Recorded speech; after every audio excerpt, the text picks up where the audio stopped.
in the Indian political sphere, Dr. Subramanian Swamy. A man who needs no introduction, we are happy to have you, sir. We are also pleased to have our patron, Dean, Faculty of Social Sciences, BHU, Professor A.K. Joshi, sir, and Head, Department of History, Professor Keshav, Mishra, sir. Our convener, Dr. Anuradha Singh, has also joined us for the evening. Rhetorica thanks all of you for taking out time from your busy schedule to be here. To welcome our participants and guests, we will now play our alma mater, Kulgi.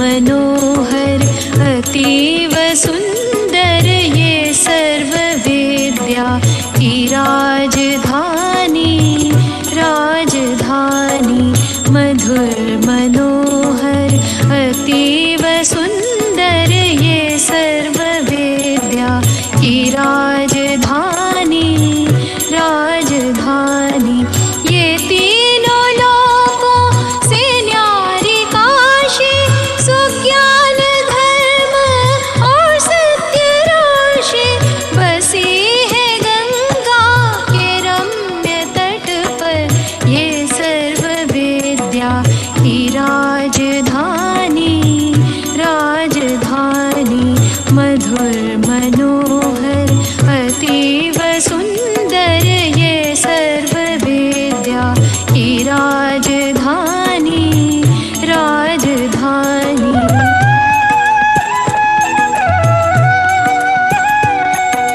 नए नहीं है ये ईंट पत्थर है विश्वकर्मा का कार्य सुंदर रचे है विद्या के भव्य मंदिर ये सर्व सृष्टि की राजधानी राजधानी मधुर मनोहर अतीव सुंदर ये सर्व विद्या की राजधानी राजधानी अपरंपार है।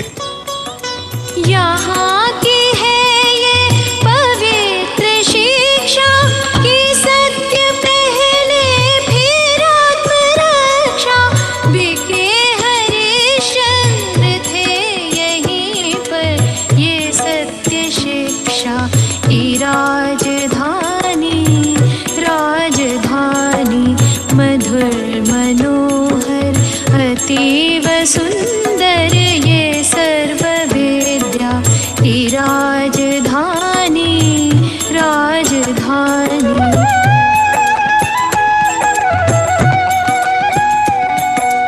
वेद ईश्वर की सत्यवाणी बने जिन्हें पढ़ के ब्रह्म ज्ञानी थे व्यास जी ने रचे यहीं पर ये ब्रह्म विद्या की राजधानी राजधानी मधुर मनोहर अतीव सुंदर ये सर्व विद्या की राजधानी राजधानी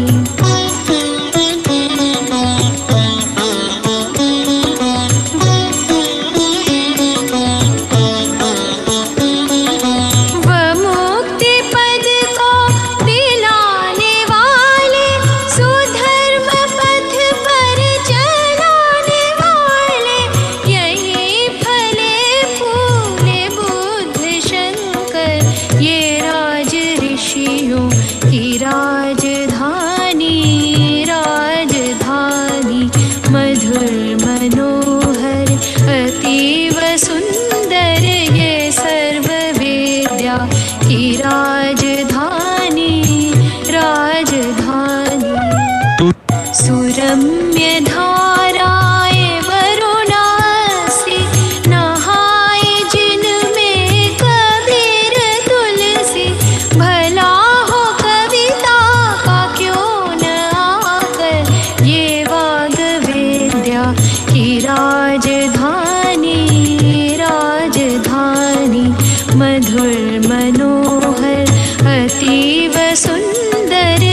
राजधानी राजधानी।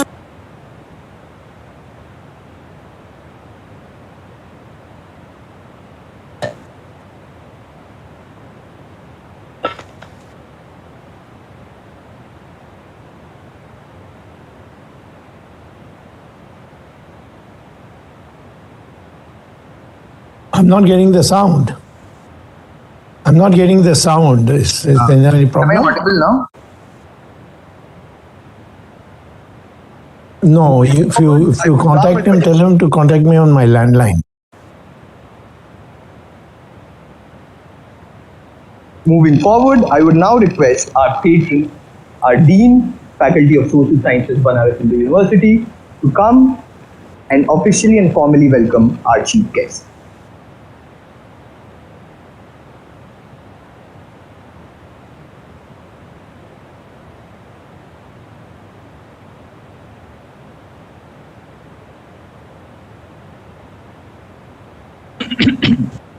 Honorable Dr. Subramanian Swamy ji, Professor Keshav Mishra ji, Professor Anuradha Singh ji, dear participants and dear organizers of Rhetorica, especially Sushant and Ayush ji. I feel delighted to welcome you, sir. Thank you. Dr. Subramanian Swamy ji. It's my pleasure and honor to have you as the chief guest of National Youth Parliament, organized by the Rhetorica, a debating society of Faculty of Social Sciences.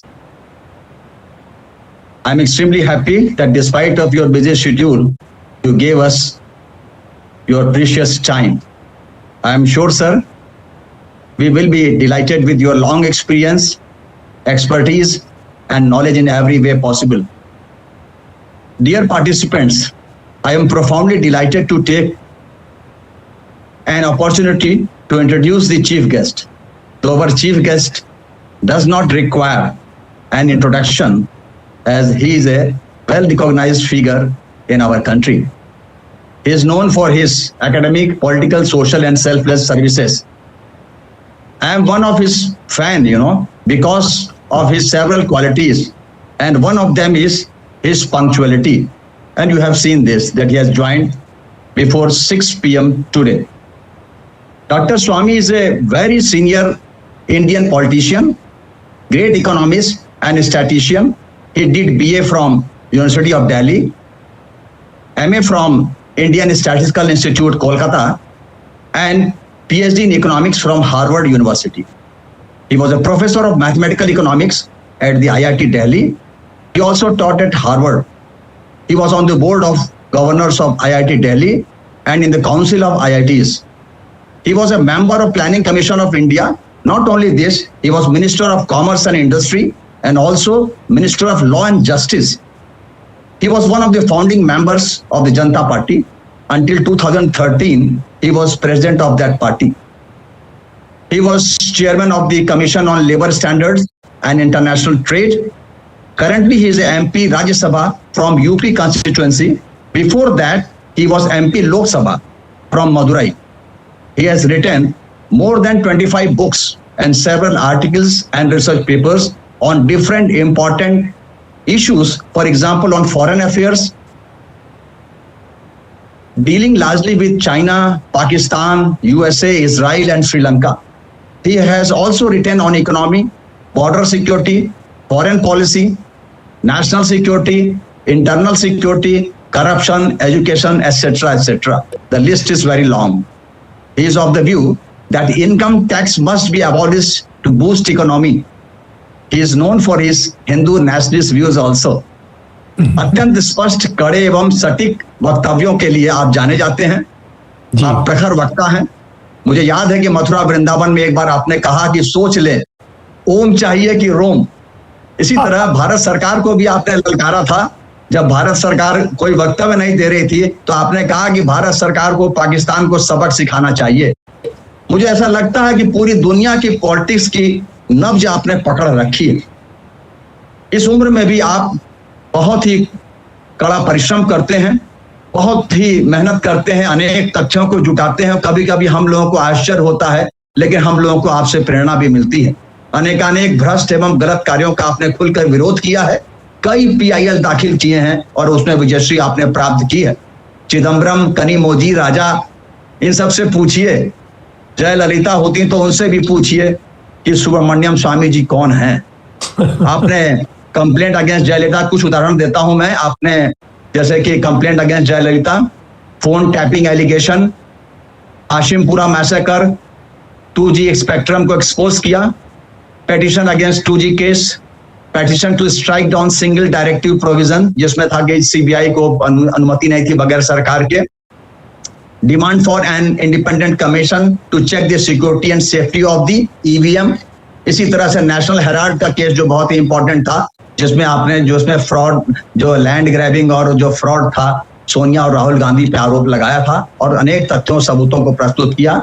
सबसे महत्वपूर्ण यह है कि जो temple cases हैं, बहुत कम लोग जानते हैं। अभी मुझे मिले थे नटराज टेम्पल के जो राजा साहब हैं, वो मिले थे अभी हाल ही में और उनसे मेरी बात हुई थी।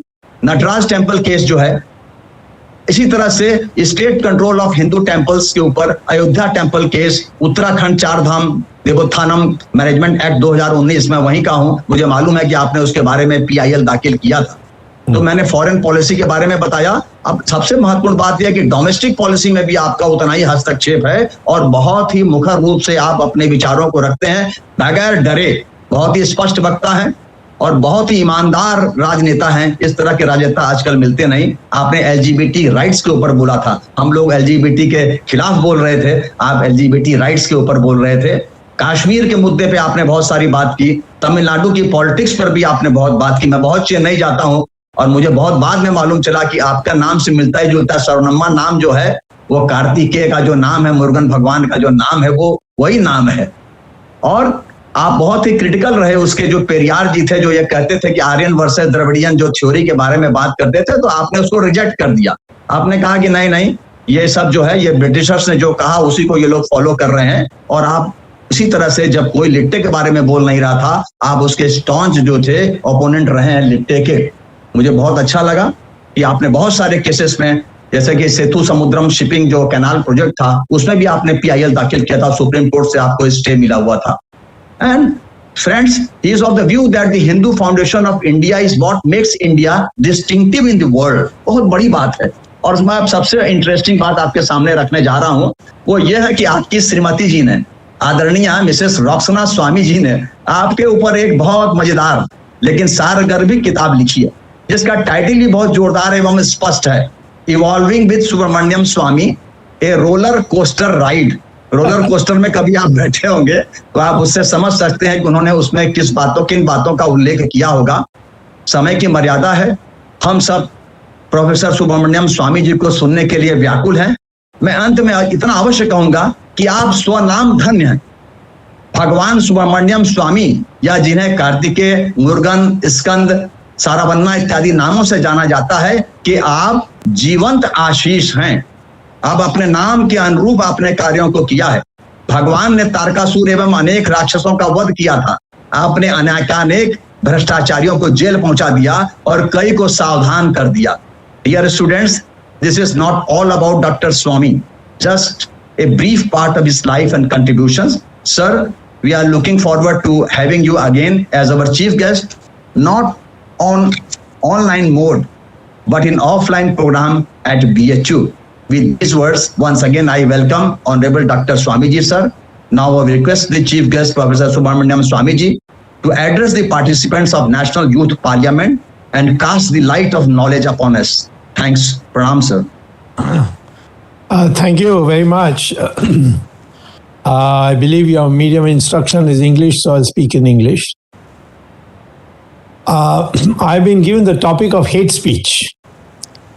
What is hate speech? And I'll give you, it's a very big subject, but I will give you in simplified to the maximum extent, and tell you what this hate speech is all about, because it's going to be a big factor in the coming years, not only in India but all over the world.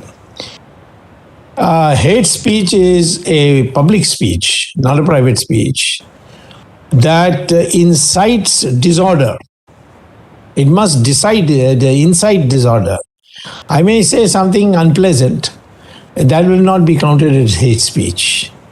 But that which could create disorder and towards even a person, supposing it leads to the assassination, physical assault, etc., by people on that, and or a group or a race or a religion or sex or ideological or ethnic issues, a variety of things.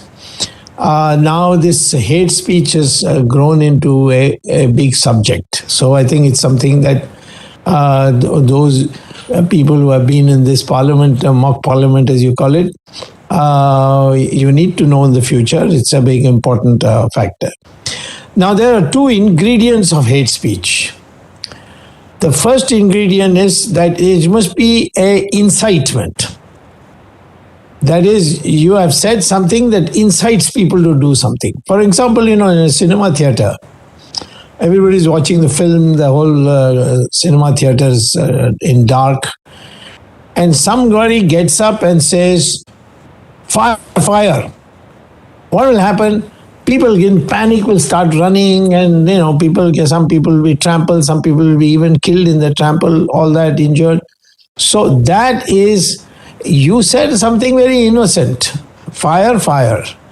But because the perception being what it is, it incited the people to panic.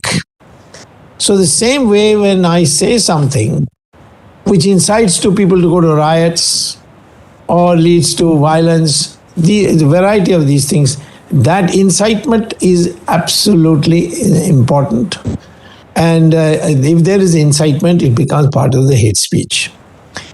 The second thing is that it must cause public disorder. Incitement must lead to public disorder. And if that public disorder takes place, there's a riot, some people are killed, there is curfew, it's a variety of things where public disorder takes place. So the word hate now has got a new meaning. In those days, we used to commonly say, "I hate you." But now you be careful when you say, "I hate you." You can say, "I am disappointed with you," or "Please go away," or "You are a despicable person." These things you can say. But to say, the hate speech, the hate has got now a strong legal meaning, and therefore you have to be very careful. Now, I have filed an a PIL in the Supreme Court saying that there are no safeguards today in the hate speech, offenses that are put in the IPC, Indian Penal Code. These were all put during British time. One or two we have put ourselves after independence. Now, if there's no safeguard, then anybody can be dragged in. I recently won a case in Guwahati High Court because somebody saw in some Bengali paper that I had given a speech saying that masjids can be demolished.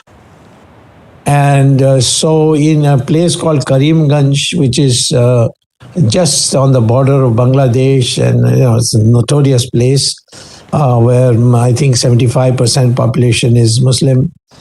They took that. The speech I gave to the Guwahati University in English, but the publication was in Bengali. And the complainant, a Muslim advocate, went and filed a complaint. And the magistrate did not even take the complainant on oath, which is required under Section 200, that you must, if a person makes a complaint, then you must put him on the box and make him take an oath and then give a statement, which is recorded. He did nothing of that, just heard him.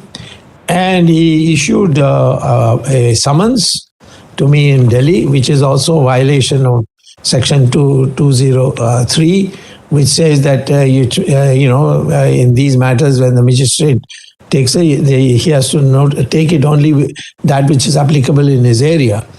And if you want somebody else far away, then there's another procedure for it. But anyway, he sent her. But the interesting thing is that he sent the summons, and the very next day he said, summons, I'm sure that Dr. Swamy must have received, but he has not replied. So he issued a warrant also in my name. So the question was that Assam police would have come to my house and arrested me and taken me, and it would all been, greatly painful and all that. But I went to the Supreme Court and I got a stay for 6 weeks. And they said, you can, these 6 weeks, go to Guwahati High Court and deal with the matter. So that's how I turned up in Guwahati. But you see, I could, anybody else, you see, would have gone through expenses. I'm being a politician. I got an infrastructure. The chief minister is known to me. So I'm a member of parliament. So I got Z security and all that. So I could do it. But imagine any other person, how difficult would have been it for him. I went to court. I argued the matter, and of course, it got quashed. Now, this kind of thing should not happen frequently. And therefore, I moved in the Supreme Court for a review of the constitutionality of these hate speeches, which are these, I'll tell you in a moment. So, but let me say, hate speech takes away your right to speak. But you have Article 19 bracket 1 bracket A of the Constitution, which says you have a fundamental right to speak. You must be seeing on television all these people who get caught, spreading hate, says, my fundamental rights have been taken away. But in the Constitution, our Constitution is a wonderful Constitution. And it's not copied from the British, because British don't have any Constitution at all. They have only the Queen of England. She is the Constitution. So our people, Dr. Rajendra Prasad, Sardar Patel, Ambedkar, these three people plus B.N. Rao and other civil servants, they got together, they took the constitutions of various countries and put together the largest constitution of any country in the world, which has provision for everything. So you must read the Constitution. It's a great privilege. Now, in the Constitution, Article 19 is dealing with fundamental rights of an individual. And Article 1 bracket A is the fundamental right to speech. Now, this has to be read with Article 19 bracket 2, which describes restrictions that are placed, which are called reasonable restrictions. You can't speak anything you like. You have to, constrain your free speech within the framework. I can't say tomorrow Kashmir should be given to Pakistan. If I say that's not free speech, that's a violation of thing. It's actually a crime against our Constitution, and so you can be prosecuted. So this safeguard is there, and subject to this safeguard, there is a clash between hate speech prosecution and fundamental rights. So this is still in a nascent stage, still being worked out. And this is some of the things that you can write your thesis. Those of you who are in social sciences are also necessary. See, now law and social science, they are going together. I think if they teach law, you should have social sciences as elective subject. And if you go for a degree for social science, you must have law as this thing. Law everybody should learn. Because now the society is becoming highly complex and it's become smaller. You can be prosecuted anywhere in the world. I get people who try to prosecute me in Singapore, in Africa, so on, thinking that I would come. But unfortunately, I go to Indian courts and get them quashed. And for that, you must know how to do it. So anyway, the article says that you have freedom of speech, but it must be subject to reasonable restrictions. Those reasonable restrictions are listed in the Constitution. I have got the Constitution here. And if you see the reasonable restrictions there.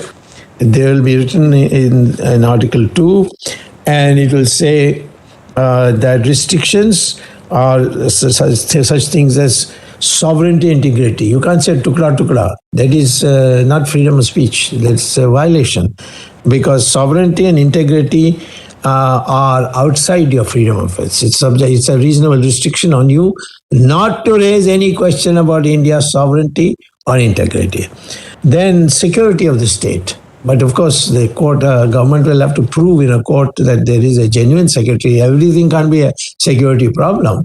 But if there is a security issue, that also prohibits you from free speech. Friendly relation with foreign countries, you can criticize them, but they should be dignified and so on. Public order. Nothing you should say should disturb the public order. So freedom of speech is bound by the restriction of public order. Then decency, can't be vulgar. And I see in Twitter a lot of vulgarity, but that's a violation. Twitter owners should do something about it. Morality. Morality is also, you can't preach immorality. And then, of course, there is contempt of court. You can't abuse the court. If you do, you will have a contempt of court. Defamation. You can't defame people. And then incitement to an offense. That's the final one. That's the key part where the hate speech comes. You are inciting. How do you incite? So that comes in IPC. So you have to look at the IPC. And IPC, there are a number of offenses, but I'll read a few of them. One is Section 295A, which was put in after independence. Deliberate and malicious act intended to outrage religious feelings of any class by insulting its religion or religious beliefs. So that is an hate speech offense. And you have to be very careful about it. You see, many years ago, there was a Dravidian movement in South India, in Tamil Nadu, where they were all atheists. They said Hindu religion is all bogus, etc., etc. So their leader one day is called Periyar, means big man, but Ramaswamy Nayakar his name was. Although he was an atheist, he had name Ramaswamy. So anyway, he one day went to a shop, bought a Ganapati statue, and then went and addressed a public meeting. There he took the Ganapati and threw it on the ground and broke it. And he said, see, where is Ganapati? I've broken this. I don't see him coming here to punish me anyway. So somebody filed a case and went to the Supreme Court. And there the argument of the lawyers of even Ramaswamy Nayakar was that this he purchased from a shop. He was the owner of that idol. So he could do anything he liked with it. How can you punish him for it? So the court said, even if this is owned by him, a large number of people hold it to be sacred. Any murti of Ganapati is sacred. And therefore, they convicted him, saying that you can't just go to a shop and take a picture of Ramchandraji and then stamp on it and say, it is my Ramchandraji photo, I can do what I like. So these have been developed over time. So this is one section. Then 298 says, uttering words, etc., with deliberate intent to wound the religious feelings of any person or to defame him or make gestures in sight of that person which are vulgar shall be punished with imprisonment and so on. So these offenses which are hate speech offenses are all listed. But the more important thing is that you must know, you have to be very careful that you don't, you do it after some study. For example, I said in Guwahati that a masjid can be demolished. And my God, they filed a hate speech thing against me. And people also said, what are you saying? Masjid can be demolished. That means the mandir can also be demolished. I said, in 1994, a constitutional bench sat on this matter in a judgment called Ismail Farooqi versus the Union of India. And what did they say?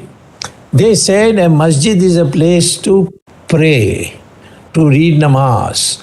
But namaz can be read anywhere. It can be read on the railway platform. It can be read on the road. And they do close roads and read the namaz. You can do it in your drawing room. You can do it in an aeroplane. So therefore, a masjid is only a place to facilitate reading of namaz. And therefore, it is not an essential part of Islamic religion. So on that basis, that case against me was dismissed. So you can't say everything and everything. You can't, supposing I say tomorrow, caste system is bad. And nobody can prosecute me for that. Because, this is a issue which is, caste system is not an integral part of our Vedas. It's not there in the Upanishads. Where is the caste system? The caste system came much later. And it was actually originally not even by birth. The Varna system, it was by gunas. And this is there by Krishna in Gita. Gita very clearly says, Krishna says that it is by your gunas. If you are a jnani, tyagi and sahasi, then you are a Brahmin. But you have to be a jnani and a tyagi. That means, you must live simply, poorly. And Brahmins used to live by begging, actually. But not begging, they used to go and put their hand out and everybody used to give it. It used to be a privilege to give them things. So this way, the caste system was based on what you do. And there's no such thing as a born Brahmin. Similarly, in our religion, they say, women are put in, they have to go say only cook and so on. They have to, there all kinds of things have been said, but it is not there in our in Hindu religion. I don't know about other religions because I know only Hindu religions well. I don't want to speak on religion, which I'm not an expert. But in Hindu religion, if you see Brahma formed a cabinet and he gave all the important portfolios to lady gods. Your education went to Saraswati, finance went to Lakshmi, and defense went to Durga. So, as far as I can see, the only portfolio given to the male god was information broadcasting to Narad Muni. And otherwise, women were running it. Women have been soldiers, Rani Jhansi in Karnataka, there's Rani Chennamma, they're all over the country. So this idea that you can run down women and that will not be an offense, hate offense, that's wrong. In fact, if any woman is insulted because she's a woman, she has every right to do it. So in other words, putting it all together, I would say hate speech is something that is a developing law which you need to learn. And over a period of time, it's going to be very extremely important because now communication has become very, very fast. Twitter, social media, telegraphs, television, international television has also become international now. So in that total background, it's something that you must learn even if you are not a law student. And I would say if you are a social science student, which you are, then I think it should be an important part of the integration of society, how you can avoid getting involved in hate speeches, how you can present your arguments without having to create hatred or an incitement to people to react to violence. So this is, in a nutshell, what I wanted to say to you. I'm very thankful to you for this opportunity to address you. BHU is something we all admire. It blazed the trail for India's independence, and we respect you, and you are privileged to be students of BHU. Namaskar.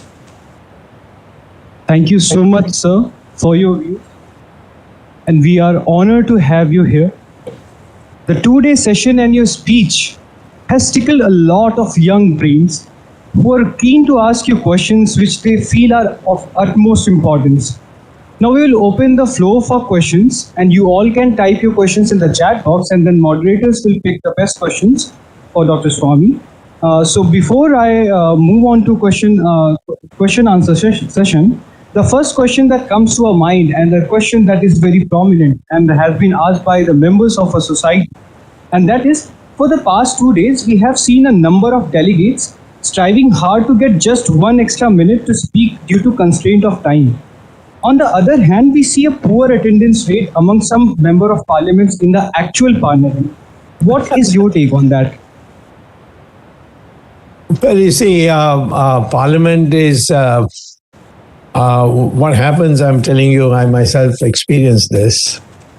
There's a lot of demand of the public to address their problems outside Parliament. Somebody's promotion has been held up. Somebody is not getting proper attention in a hospital. You're flooded with questions which you have to deal with. And then I have 10 free seats to allocate for Kendriya Vidyalaya. My God, I get a huge audience that comes saying, "Hamare bacche ko de dijiye, hamare bachcho ko de dijiye," so on. Therefore, like this, we have many duties. Members of Parliament, those days are gone when all you have to do is go to Parliament and participate and come back. So we do attend in large numbers when there is where a vote is required, and most of the time we pass bills and so on by consensus. And there are all kinds of bills that come. It's not possible. Secondly, just because you're not seen in the television camera by the camera, there is another place in Parliament called the Central Hall, where you get coffee and snacks and all that. Then most of the time we are sitting there watching the television screen, whether we are needed or not. So if there's some vote taken, there will be a bell will ring, and we'll all run and attend. So don't be disappointed that when you see, maybe the television should be now shut because it's creating a wrong impression. But I will tell you, a member of Parliament today works much harder than during the Nehru period or even the Indira Gandhi period. Surely, sir, we are very proud of our politicians, and it's great that we're getting the inside story from your side. So the next question that we have from one of our participants, and that is, what is your take on UCC, that is Uniform Civil Code, in context of the recent demonstrations and controversies regarding religions and personal autonomy in Karnataka and other parts of the country? Well, no citizen has any right to have a take on it because it's there in the Constitution. You see, Article 44 is a direction to the government. It's called directive principles. So I don't have a fundamental right to go to court and say, give me uniform civil codes. But it's a direction to the government that you have to implement this. It's the fault of the government it's not been implemented so far. After all, if you claim your country is a secular constitution, then I am saying to you that the secular constitution means everybody should have a common law. Social law at least should be common. And you can't say that one religion can have only one wife and one husband, and the other one can have multiple. You can't have that. It has to be uniform. And I certainly think because population of women is 50% and of men is 50%. So obviously only one person should marry only one woman, at least at a time.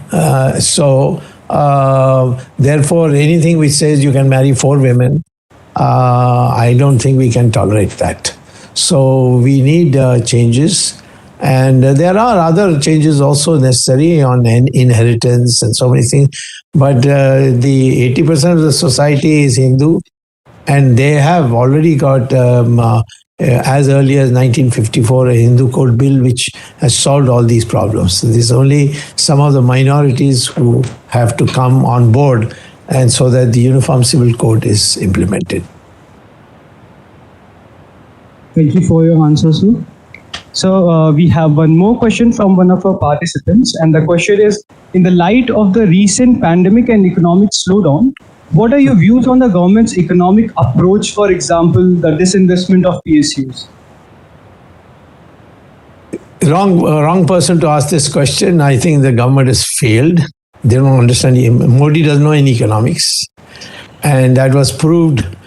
I publicly said it. You see, in a democracy, a leader, I cannot criticize him personally, but I can certainly criticize his policies.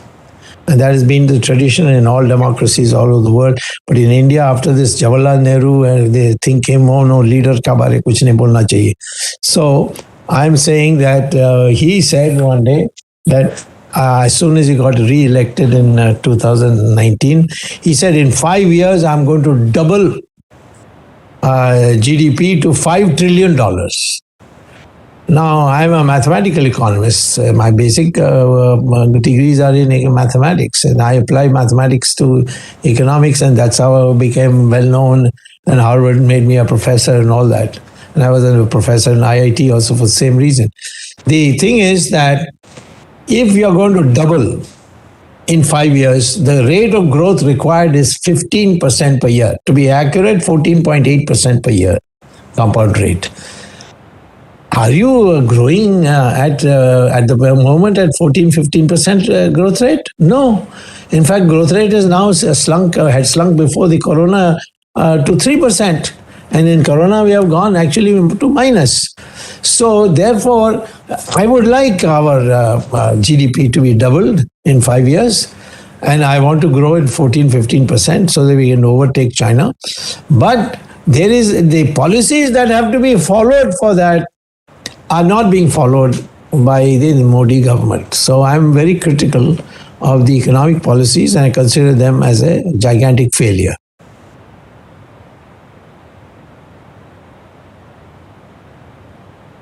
Thank you so much, sir. So we have one more question. That is, how should India approach the emerging global market of digital currency? As we have seen in the new budget, there were some taxation bills that were introduced. So how should we deal with it? Yeah, well, I'll start with the taxation. You're taxing somebody you don't recognize. How can you do that? We have not recognized this currency, this Bitcoin and all these stuffs. We have not recognized them. So how are you taxing their transactions? Number one. Let me start with a little background because it's an esoteric topic. Originally, when we were all barbarians, our trade began with my bringing 4 goats and then taking a horse in exchange. So it was a barter exchange. Then after some time, we started getting, we found silver and gold.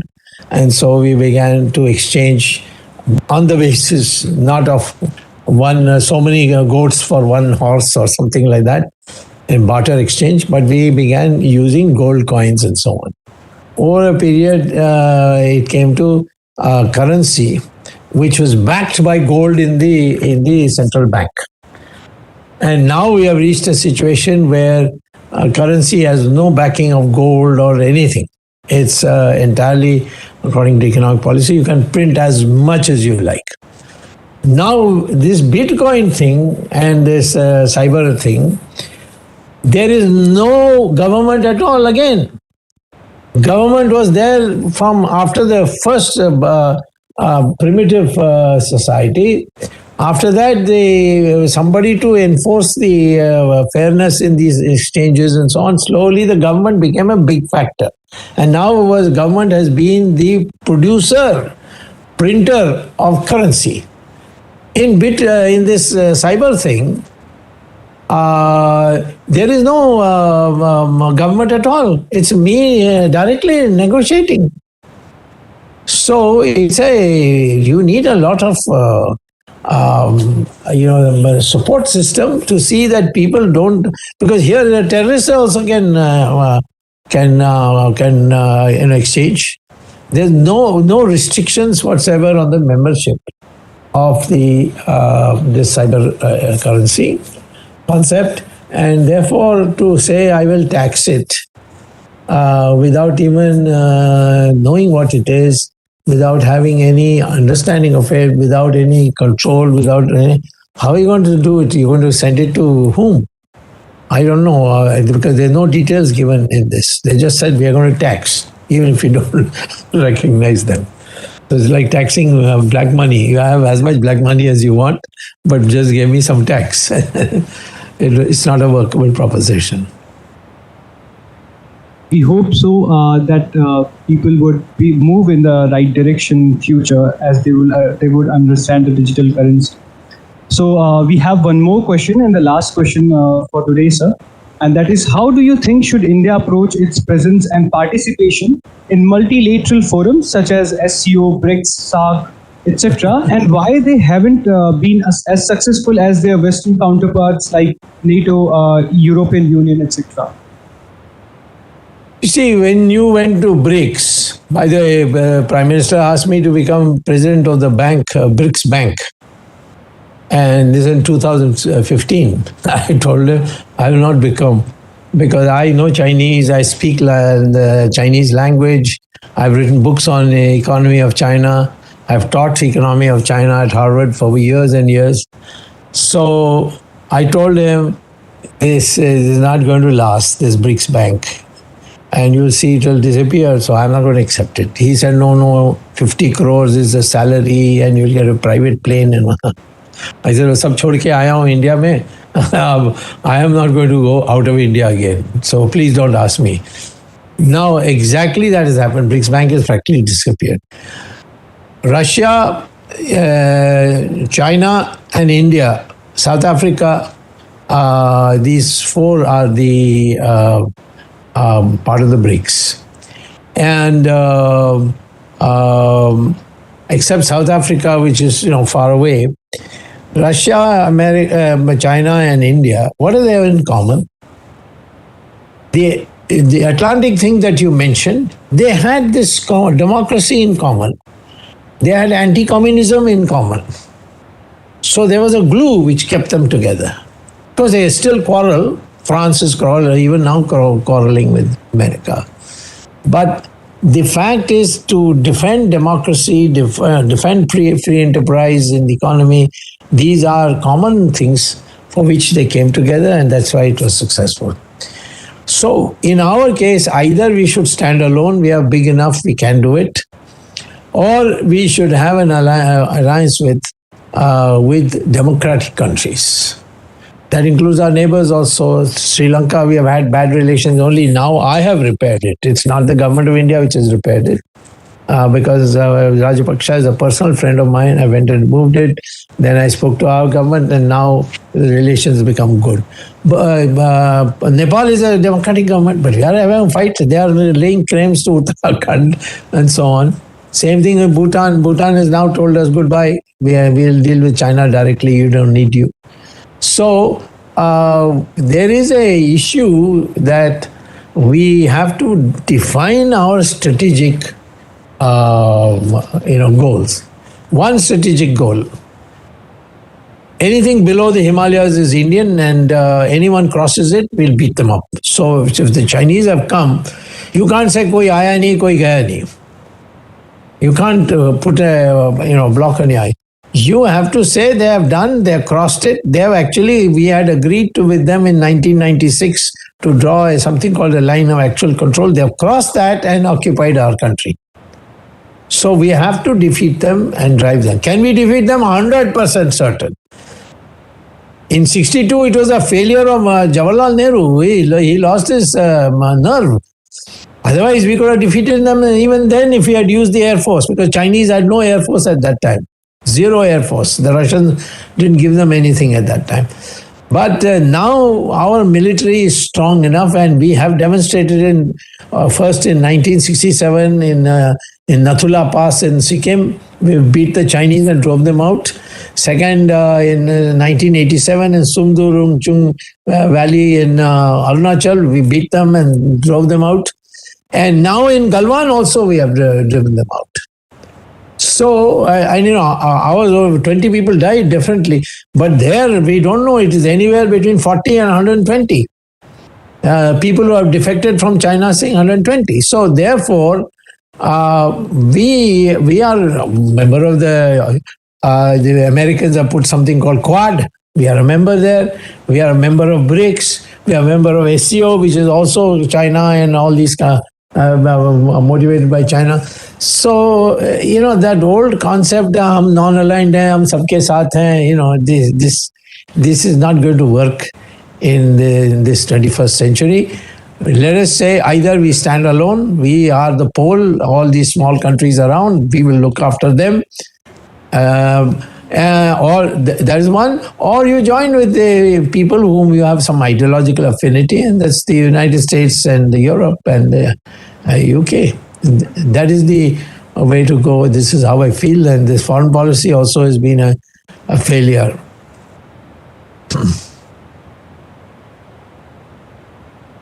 Thank you so much, sir. Thank you. This was the last question. And now we will move forward with the closing ceremony. And I would invite Ayush to move forward with the session, and he will.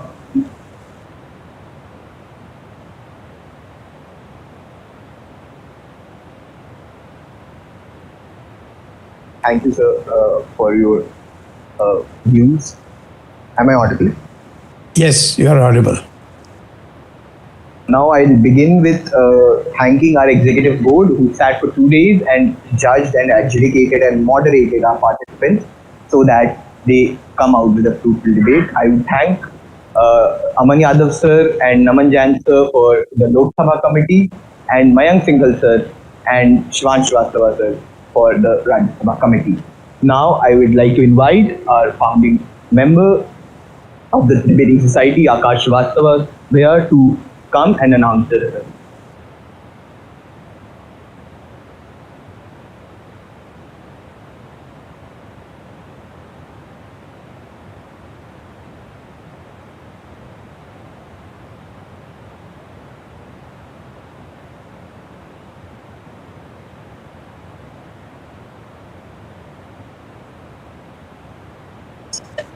So good evening, everyone. Moving on with the results. First, we would like to start with the Rajya Sabha committee. Honorable mention 3 goes to Rupa Ganguly. Honorable mention 2 goes to Ashwini Vaishnav. And honorable mention 1 goes to Mallikarjun Kharge. Now moving on to the special mention award, which goes to Sanjay Singh. The High Commendation Award has been awarded to Ram Gopal Yadav. And moving on, the final award in this category, which is for the best parliamentarian, has been awarded to Majid Memon. Now, moving on, I'd like to announce the results for the Lok Sabha committee as well. Moving on, honorable mention 3 has been awarded to Pinaki Mishra. Honorable mention 2 has been awarded to Kiran Rijiju, and honorable mention 1 has been awarded to Kanimoji Karunanidhi. Now, for the final awards, the special mention has been awarded to Somilata Ambarish, and the high commendation has been awarded to Naba Kumar Sarania, while the best parliamentarian has been awarded to Navneet Kumar Rani. I'd like to congratulate all the speakers and all the participants. Thank you. Now, I would like to welcome Dr. Keshav Mishra, sir, Head, Department of History, to begin with the concluding remarks. Thank you.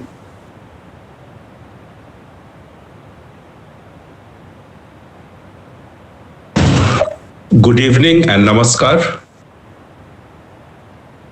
This indeed is a proud moment for our faculty. Honorable MP Sir, Subramanian Swamy Sir, Honorable Dean, Erudite Scholar of Sociology, Professor A.K. Joshi Sir, Dr. Anuradha Singh, all the members of Organizing Committee of Rhetorica. Today's evening has turned out to be so much enlightening. When we adopted our parliamentary system, it is very important that the campuses organize this sort of function whereby the diverse opinion on this very critical issue should be debated thoroughly. We are indeed very, very much thankful that Honorable MP, sir, who is also a very, very distinguished academician, who is so eminent that he is from the 12th extraordinary member, eminent one who are part of Rajya Sabha, who is such a distinguished mathematician and public policy. Sir, your speech was such an enlightening thing. When you began on hate speech, how the new contours has been added.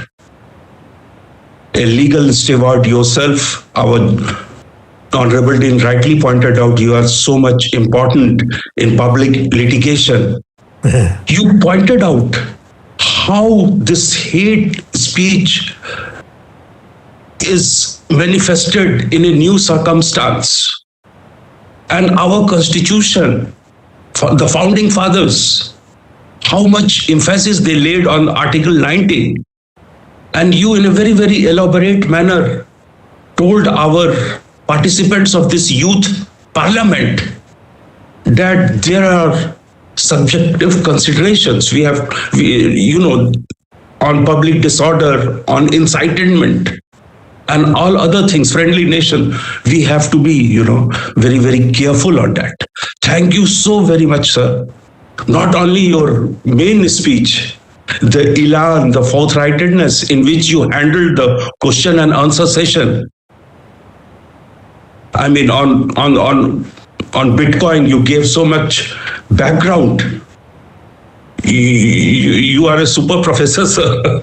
So thank you so much, sir. We look forward, as our Honorable Dean rightly said, that we look forward that you should come offline to our campus, as you rightly appreciated the trailblazer of Banaras Hindu University in our national movement. Yes. So we look forward to your offline visit over here so that these youth people, young people, and you rightly emphasized about the synthesization of social sciences with the legal discipline. That is very important at this point of time.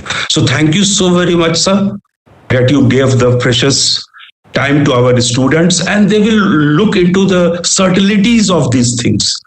These legal niceties have to be understood in all, especially. The other point that we came across, that how you are playing so much important role in improving the India's neighborhood policy. Yeah. You are a statesman, sir.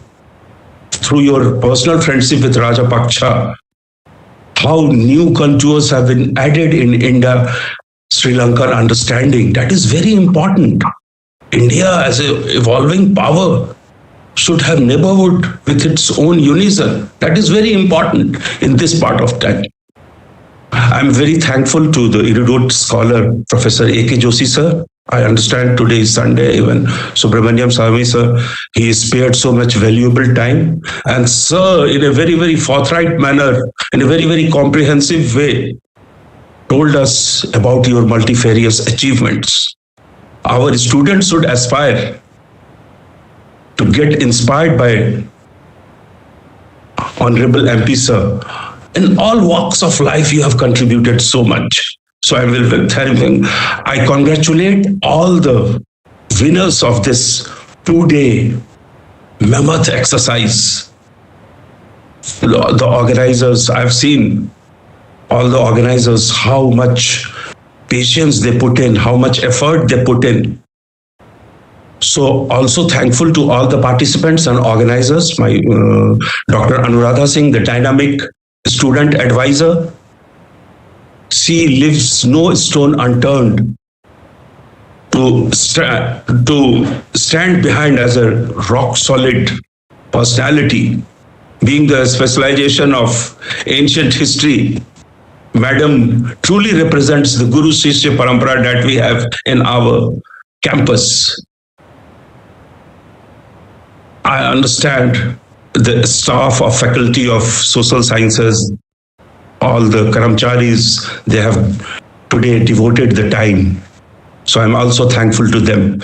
So I'm thankful to all the organizing committee members who gave me this pleasant duty of giving you a vote of thanks. I understand there is a paucity of time, but the participants should learn, should get inspiration from the extraordinary presence of such an eminent parliamentarian, such a renowned academician, such a multifaceted personality. I'm sure when you go down, you will have these insights which will give you, charge you. And then only this citizenship, they will propel this nation into what Subramanian Swamy Sahab rightly told us, that we are partners of a glorious civilization. Our institutional, our personality, our individual, this should synthesize, then only we can be a very, very important power. I appreciate all the blessings that we have got from such an eminent personality and our eminent Dean, sir. Thank you all.